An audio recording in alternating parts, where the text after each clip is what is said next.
Beautiful life ఎక్కడ మొదలవుతుందో తెలుసా? అసలు లైఫ్ ఎలా బ్యూటిఫుల్గా ఉండదు తెలుసా? ఒక లైక్ కొట్టు, మాట్లాడుకుందాం. అంటే మనం చేంజ్ చేయలేము, దీన్ని మార్చలేము, ఇది మన వల్ల కాదు అని మనకు తెలిసినా కూడా దాన్ని మార్చడానికి ప్రయత్నిస్తాం చూసావా, అక్కడ మొదలవుద్ది పెంట అంతా. ప్రభాస్ మిర్చి సినిమాలో మానసతో చెప్తూ ఉంటాడు, మనుషులు మారతారు మానస అంటాడు. అది సినిమా, కానీ ప్రాక్టికల్గా ఆలోచించి చూడు, మనుషులు మారరు. ఎవడి బిహేవియర్ ఆడి దగ్గరే ఉంటుంది, ఎవడి నేచర్ ఆడి దగ్గరే ఉంటుంది. దాన్నే అంటారు పుట్టుకతో వచ్చిన బుద్ధి పొలంలో పెట్టేదాకా పోదని. అలాగే పరిస్థితులు కూడా, అలాగే సిచ్యువేషను, టైము కూడా. కొన్నిటిని మనం ఎట్టి పరిస్థితుల్లోని అసలు సమస్య లేదు మార్చడం. దానికి నీ లైఫ్లో ఒక ఎగ్జాంపుల్ చెప్పనా? నీ లైఫ్ నేను చూడలేదు కానీ చెప్తున్నాను, అది నిజమో కాదో మాత్రం నువ్వు కొంచెం టైం తీసుకున్న కామెంట్ చేయి. కరెక్ట్గానే చెప్పావు వాసు అని. నువ్వు చేయని తప్పుకి,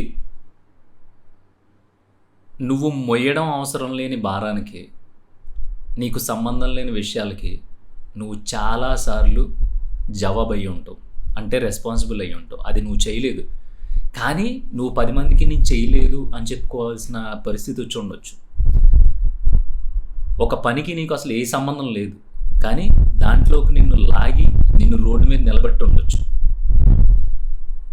అసలు నువ్వు ఎంతో క్లియర్గా ఉన్నా కూడా నీ మీద రకరకాల గాసిప్స్, రకరకాల రూమర్స్, రకరకాల అబాండాలు పడి ఉండొచ్చు. ఇప్పుడు చెప్పుకున్న దేనికి నువ్వు కారణం కాదు, నీ యాక్షన్ కారణం కాదు, నీ కర్మ కారణం కాదు, కానీ అవన్నీ జరిగినాయి. అలాగని దాన్ని నువ్వు మార్చగలవా అంటే మార్చలేవు. నీకు సంబంధం లేని గొడవలోకి నిన్ను లాగారు అంటేనే అది నువ్వు మార్చలేంది. నీకు సంబంధం లేని విషయాల్లో నీ తల బలవంతంగా పెట్టేసారు తీసుకెళ్ళి అంటేనే అది నువ్వు మార్చలేంది. ఒకళ్ళు మన లైఫ్లోకి వచ్చేసి అసలు ఏమీ జరగకుండా, ఏమీ అవ్వకుండా వెళ్ళిపోయారు అంటేనే నువ్వు అది మార్చలేంది. నువ్వు కష్టపడి చదివినా సరే, నువ్వు ఒళ్ళు దగ్గర పెట్టుకుని గవర్నమెంట్ జాబ్స్కి అట్లకి ప్రిపేర్ అయినా సరే నువ్వు కొట్టలేకపోయావు అంటే అది నువ్వు మార్చలేంది. కేవలం నువ్వు మార్చగలిగింది ఏదన్నా ఉంది అంటే అది నీలో జరుగుతున్న కొన్ని అవి దాన్ని ఏమంటారు, నిన్ను ఆపుతూ ఉంటాయి చూసావా, వాటిని నువ్వు మార్చగలవు, వాటి మీద నువ్వు యుద్ధం చేయగలవు. రోజు ఒకేలా ఉంది లైఫ్ అనుకున్నప్పుడు లైఫ్ను మార్చుకోవడం నీ చేతిలో ఉంది. దానికి ఖచ్చితంగా ఒక మినీ యుద్ధమే చేయాలి. పొద్దున్నే లేవడం దగ్గర నుంచి మొదలుపెట్టి నెక్స్ట్ మినిట్లో చేయాల్సిన పని వరకు ప్రతిదీ నువ్వు మార్చుకుని యాక్యురేట్గా టైం ప్రకారం చేయొచ్చు. ఈ నీ లోపల ఉండే నువ్వు మార్చుకోవచ్చు, కానీ నీ బయట జరిగే ఏ పరిస్థితిని నువ్వు మార్చలేవు.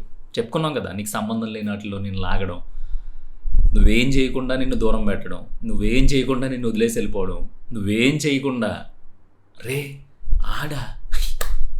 ఆడంత పోకు ప్రపంచంలో ఉండడు అని నీ గురించి చెప్పుకోవడం, ఏయి నువ్వు మార్చలేవు. కానీ ఇది మార్చలేవు, ఇది అసలు మన వల్ల అవ్వదు అని తెలిసినా కూడా అట్లా మార్చడానికి నువ్వు టైం స్పెండ్ చేసి, అట్లా మార్చడానికి నువ్వు అనవసరంగా లేనిపోని దాన్ని ఏమంటారో వ్యామోహానికి లోనైపోయి లేనిపోని ఎఫెక్షన్ పెంచేసుకుని నేను అది కాదు, నేను ఇది కాదు, నేను అలాంటోని కాదు, నేను ఎలాంటోని కాదు అని చెప్పి ఎప్పుడైతే పోరాటం మొదలు పెడతావో అప్పుడు నీ లైఫ్ బ్యూటిఫుల్ నుంచి అగ్లీగా తయారవుద్ది, అంటే భయంకరంగా చండాలంగా తయారవుద్ది అనమాట. అంతే కదా. ఇప్పుడు ఒక ఇనప రాడ్ ఉంది, ఈ సైజులో ఉంది, ఇంత పొడుగు ఉంది, ఇలా అడ్డంగా ఉంది. దీన్ని ప్రపంచంలో ఏ మెషిన్ వంచలేదు అని తెలుసున్నప్పుడు ఎవడన్నా దాన్ని ఏం చేస్తాడు, తీసి పక్కన పడేస్తాడు. ఎందుకంటే అది వంచినా సరే ఉపయోగం లేదు. వంచడం మాట పక్కన పెట్టు, దాన్ని నిజంగా ఇలా వంచినా సరే ఉపయోగం లేదు, అసలు దాంతో పని లేదు మనకి, దాన్ని మనం మార్చలేము. దాని షేప్ అలాగే ఉంది, సో దాని షేప్ మార్చినా కూడా ఉపయోగం ఉండదు కాబట్టి రాడ్ తీసి పక్కన పడేసి వాడు పని చూసుకుంటాడు. అవునా? లైఫ్లో నువ్వేం చేస్తున్నావు మరి? ఇట్లన్నిటిని మనం మార్చలేమురా అని నీకు తెలుసున్నా కూడా ఇంకా వాటిని వంచడానికి ట్రై చేస్తున్నావు. ఆ వంచే ప్రాసెస్లో చేతులకి బొబ్బలు వస్తున్నాయి, చేతులు లాగుతున్నాయి. దానికోసమే మిగతా పనులన్నీ వదిలేసుకుని ఎక్కువ టైం కేటాయించడం వల్ల నువ్వు లైఫ్లో ఒక్కో మెట్టు కిందకి వెళ్ళిపోతున్నావు, వెనక్కి వెళ్ళిపోతున్నావు. దీనివల్ల ఎంతో కొంత అందంగా ఉన్న నీ లైఫ్ చాలా దరిద్రంగా తయారవుతుంది. అవతల మనిషి మారతాడు అని నువ్వు ఎప్పుడైతే అనుకుంటావో అప్పుడు నీ జీవితం అగ్లీగా మారడం మొదలైపోయినట్టే. ఎందుకు మారతాడు? ఎందుకు మారతాడు అంటే నీకు బిర్యానీ ఇష్టం కాబట్టి నాకు బిర్యానీ ఇష్టం అనడం తేలికే. కానీ నీకు నచ్చినట్టు నేను మారతాను అని చెప్పడం మాటల వరకు తేలికే. కానీ ఒక మనిషి మార్పు కోసం మనం చేసే విపరీతమైన ఫోర్స్ ఏదైతే ఉంటుందో అది జరగదు. మరి ఏం చేయాలంటావు? లైఫ్ బ్యూటిఫుల్గా ఉండాలి అని మాట స్టార్ట్ చేసాం కదా ఫస్ట్లో. అసలు లైఫ్ బ్యూటిఫుల్గా ఉండాలంటే ఏం చేయాలి, అసలు ఏం చేస్తే బాగుంటుంది, అసలు అగ్లీగా ఎందుకు తయారవుతుంది లైఫ్ అని మాట్లాడుకున్నాం కదా. అందుకని మార్చలేని దాని గురించి నువ్వు ఎక్కువ ఆలోచించకూడదు. ఎలా ఉన్నదాన్ని అలా తీసుకోవడానికి ప్రయత్నించు, ఎలా ఉన్నదాన్ని అలాగా కలిపేసుకోవడానికి ప్రయత్నించు. అదంతా కాదు అంటే వదిలేసి.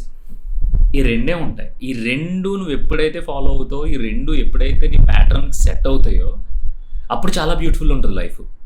ఎందుకంటే అది మారదు కాబట్టి యాక్సెప్ట్ చేయగలిగే దమ్ము నీ దగ్గర ఉంటే యాక్సెప్ట్ చేయాలి. లేదు యాక్సెప్ట్ చేసే అంత ఓపిక, యాక్సెప్ట్ చేసే అంత దాన్ని ఏమంటారు మెచ్యూరిటీ నాకు లేదు అనుకుంటే వదిలేసేయాలి. ఇంకేమైంది? Topic done. అది పక్కకి వెళ్ళిపోయి నీ పని నువ్వు చూసుకుంటున్నావు, నీ గోల్ని నువ్వు పడుతున్నావు. అంతేగాని దాన్ని మార్చడానికో లేదంటే దాని గురించి ఆలోచించడానికో నువ్వు టైం స్పెండ్ చేయట్లేదు. కాబట్టి మళ్ళీ తిరిగి నీ లైఫ్ ఎంతో కొంత బ్యూటీ యాడ్ అయ్యి ప్రశాంతంగా ఉండగలుగుతావు. ఇది చాలా దాన్ని ఏమంటారు మైన్యూట్ ప్రాబ్లం లేదంటే చిన్న ప్రాబ్లం అంటూ ఉంటారు. కానీ చాలామంది పీకేసుకుని, చాలామంది చింపేసుకుని, చాలామంది సఫర్ అయిపోయే ప్రాబ్లం ఇది. ఆడికి తెలుసు నేనేం చేయలేదు కానీ నన్ను అదవం చేశారు అనే బాధ ఆడిలో ఉంది. కానీ ఇప్పుడు అంతా జరిగిపోయింది, అంతా అయిపోయింది, గతంలోకి వెళ్ళిపోయింది. అది దాన్ని నువ్వు మార్చగలవా అంటే మార్చలేవు. ఎంతమందికని సంజయశీలు చెప్తావు, ఎంతమందికని ప్రూవ్ చేసుకుంటావు, ఎంతమందికి ఆధారాలు చూపెడతావు? పని బాట లేదా నీకు? పని నువ్వు ఆధారాలు చూపించినంత మాత్రాన, ప్రూవ్ చేసినంత మాత్రాన అవతల నమ్ముతాడు అనుకుంటున్నావా? వీడు బొంకడానికి ట్రై చేస్తున్నాడు రా, అడ్డంగా బుక్ అయిపోయి అందరికీ తెలిసిపోయింది కదా, ఇప్పుడు ఏదో పత్తిత్ కౌరులు చెప్తాడు అనమాట అంటారు. అవసరం అవసరం మనకి అన్నీ. నీకేం కావాలి? లైఫ్ బ్యూటిఫుల్గా ఉండడం కావాలి. లైఫ్ బ్యూటిఫుల్గా ఉండాలంటే ఏం చేయాలి? మన పని మనం చేసుకోవాలి. మన పని మనం చేసినప్పుడు కూడా ఇలాంటి మార్చలేని పరిస్థితులు వచ్చినప్పుడు మూసుకుని ఒక చిన్న యూటర్న్ తీసుకుని పక్క నుంచి వెళ్ళిపోవాలి. అంతే కదా? అప్పుడు ఎంత బ్యూటిఫుల్గా ఉంటుంది. ఒక ఎడారిలోనంట ఒక రోడ్డు వేయాల్సి వచ్చిందంట. ఆ ఎడారిలో ఒకే ఒక చెట్టు ఉందంట. ఆ చెట్టు కొట్టేస్తే సంవత్సరానికి ఒక్కసారి ఆ ఎడారిలో కురిసే వాన కూడా కురవదంట. కానీ ఆ రోడ్డు ఎగ్జాక్ట్గా చెట్టు ఎక్కడైతే ఉందో ఆ చెట్టు దగ్గర నుంచి వెళ్ళాలంట. అప్పుడు ఒక 100 మంది ఆ ఏరియాలో జీవించే వాళ్ళు ఉంటే వాళ్ళందరూ చాలా ఓవర్ థింక్ చేసేసి విపరీతంగా ఆలోచించేసి ఇప్పుడు మనం దీన్ని మార్చలేము, ఎలాగ పరిస్థితి, ఏం చెయ్యాలి, ఇప్పుడు దీన్ని కొట్టేస్తేనేమో వర్షం రాదు, అలాగని రోడ్డు వేయకపోతేనేమో మనకు బతుకుదేరు ఉండదు, మనం ప్రయాణించడానికి ఒక సౌకర్యం ఉండదని చెప్పేసి అందరూ తలలు బాధేసుకుని సంవత్సరాల తరబడి ఆలోచిస్తూ ఉంటే ఒక చిన్నపిల్లడు వచ్చి అన్నాడంట, సరే ఇలాగే వేసేద్దాం చెట్టు దగ్గర నుంచి రోడ్డు అన్నాడంట. అలా ఎలా వేస్తావు? చెట్టు పోతే మనకు వర్షం ఉండదని తెలుసు కదా, చిన్నపిల్లడు పక్కకెళ్ళి ఆడుకో అన్నారంట. అన్నాడంట, అసలు చెట్టు కొట్టాల్సిన అవసరం ఉంది, అక్కడ దాకా రోడ్డు వేసుకెళ్ళండి, అక్కడి నుంచి జస్ట్ ఒక చిన్న మలుపు తీసుకుని ఆ చెట్టు పక్క నుంచి ఒక 6 అడుగులు పక్కకి వెళ్ళి అలా మళ్ళీ యూటర్న్ తీసుకుని మళ్ళీ స్ట్రైట్గా రోడ్డు వేయండి అన్నారంట. అంటే ఇది మీకు చాలా ఫోటోల్లో చూసి ఉంటారు, కానీ దీని వెనక చిన్న కథ ఉంది. అప్పటి వరకు అలా చిన్న మలుపు తీసుకుని రోడ్డు వేయొచ్చు అనే ఆలోచన లెవెల్కి రాలేదు. వాళ్ళ మైండ్లో ఉండిపోయిన ఆలోచన ఏంటంటే, అమ్మో ఇప్పుడు ఇటే వేయాలంటే రోడ్డు స్ట్రైట్గా, ఇటు రోడ్డు వేస్తే చెట్టు కొట్టాల్సి వస్తుంది, చెట్టు కొడితే వర్షం రాదు, చెట్టు కొడితే వర్షం రాదు, చెట్టు కొడితే వర్షం రాదు, ఇదే గొడవ మీద ఉన్నారు. సో సిచ్యువేషన్స్ ఎప్పుడైనా డిమాండ్ చేసినప్పుడు మన బుర్ర కూడా అలాగే ఆలోచిస్తుంది. అసలు దాన్ని ఎలా మనం మన దారిలోకి తెచ్చుకోవాలి అనే దానికంటే ఆ ప్రాబ్లం మీద ఎక్కువ ఫోకస్ పెట్టేసి అమ్మో అమ్మో అమ్మో అమ్మో అనుకుంటూ ఉంటే ఆ ప్రాబ్లం ఇంకా ఇంకా ఇంకా పెరిగిపోయి ఆకాశం అంత కనిపిస్తుంది. మరి ఇంకా లైఫ్ బ్యూటిఫుల్గా ఎలా ఉంటుంది? ఉండదు. ఒకవేళ ఆ ఎడారిలో రోడ్డు ఇంకా పడదు, మన బతుకులు ఇంతే అంటే వదిలేసేయాలి. అదే దుర్భరమైన జీవితం, అదే దరిద్రమైన జీవితంలో బ్రతికేయాలి. లేదు ఏదో ఒకటి అవుతుంది, మనం ఇంకో ఐడియా చేద్దాం అనుకుంటే అలా చెట్టు పక్క నుంచి రోడ్డు వేసుకుని వెళ్ళిపోవాలి. ఈ రెండే లైఫ్ని బ్యూటిఫుల్గా మార్చేయి. ఇప్పుడు ఏమైంది? అక్కడ రోడ్డు వచ్చింది, సంవత్సరానికి ఒకసారి కురిసే వర్షం కూడా హ్యాపీగా సంవత్సరానికి ఒకసారి పడుతుంది. సో ప్రాబ్లం సాల్వ్ అయింది, హ్యాపీగా ఉన్నారు, ఆ లైఫ్లు బ్యూటిఫుల్గా ఉన్నాయి. మన బతుకుల్లో కూడా అంతే. ఎవరిని మార్చడానికి, పరిస్థితుల్ని మార్చేయడానికి, లేదంటే మనకు తగ్గట్టుగా చుట్టూ ఉన్న వాళ్ళందరూ మారిపోవాలని కోరుకోవడానికి ఇక్కడ స్కోప్ లేదు. అలా ఆలోచించుకుని నువ్వు మొదలు పెట్టావంటే లైఫ్ చాలా చాలా చాలా క్రిటికల్ అయిపోద్ది. బ్యూటీ అనేది మొత్తం బర్స్ట్ అయిపోద్ది అనమాట, బ్లాస్ట్ అయిపోద్ది. సో అలా అవ్వకూడదు అనుకుంటే పరిస్థితుల్ని మార్చడానికి దయచేసి ట్రై చేయకు. అయితే ఆ పరిస్థితిని 100% యాక్సెప్ట్ చేయడానికి ట్రై చేయి, ఎందుకంటే తప్పదు. లేదు అంటే అక్కడి నుంచి తప్పుకుని ఒక 4 అడుగులు పక్కకి వెళ్ళి ఇంకో దారిలోంచి నడుచుకుంటూ వెళ్ళిపో.